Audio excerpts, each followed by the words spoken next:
amazing services of the post office, only cheaper. Get our special TV offer, a 4-week trial plus postage and a digital scale. Go to stamps.com/try and never go to the post office again.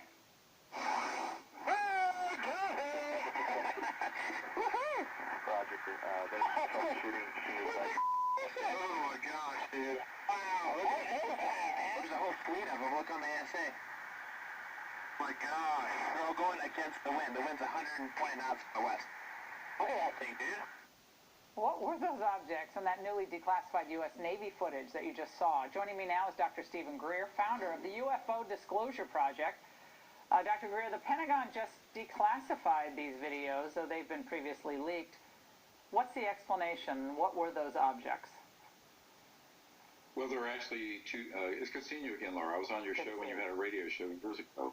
Yes, I remember. There are two types of objects. One are classified aerospace devices. This is a letter from Ben Rich, Lockheed Skunk Works, that he wrote in 1986. And he describes there are two types. One are extraterrestrial vehicles.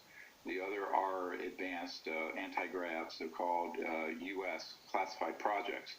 Now, the leak of this film actually happened back in 2017.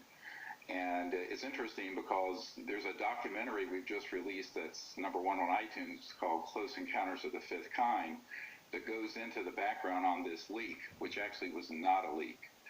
It was released by people who were part of what you often refer to, sort of an authoritarian transnational group that is trying to create a specter of some kind of threat from space, which actually does not exist.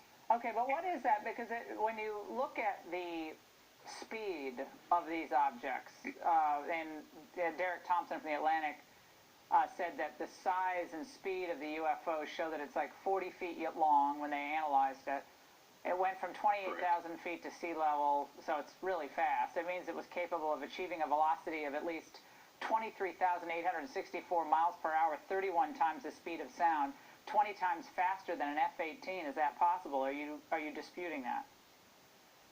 No, that's completely correct. You know, my uncle designed the lunar module, put the first man on the moon, as you know, and so these sort of technologies have been classified for a very long time.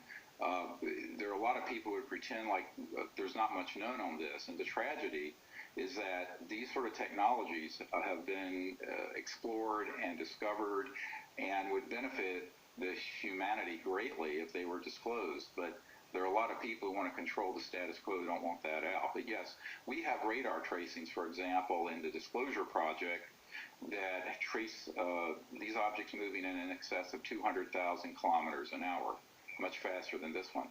And so there's no question that these are legitimate, actual objects. The technology and physics behind them are actually quite well understood, but they have been sort of this whole thing has been hijacked. Gordon Cooper, who was one of the early astronauts, and I presented to the Federalist Society a number of years ago this problem that there is an anti-constitutional project that has kept this secret in defiance of many of the people in our government. When I briefed the CIA director and the head of the Defense Intelligence Agency, they tried to find out about this and were being denied access. So this is both a scientific and a policy constitutional crisis. Well, Dr. Greer, there's a lot to unpack there. It's wild. I think my kids and I watched it about, 50 times. Thank you for joining us. You probably want to see Close Encounters. If you look at Close Encounters of the Fifth Kind, this documentary, you're going to see amazing evidence. All right. Well, we'll check